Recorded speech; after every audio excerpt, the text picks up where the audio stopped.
салық түсімдері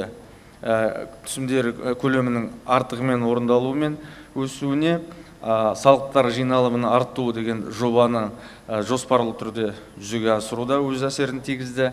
Бюджетке жоба есебінен 56,5 миллиард теңге түсті.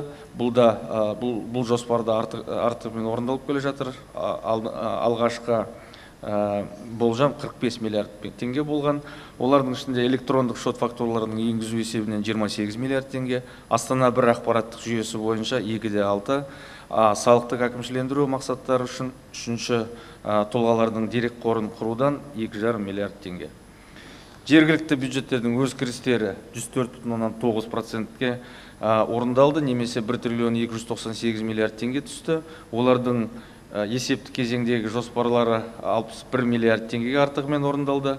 Кірістердің өсу қарқыны 108,8% құрады.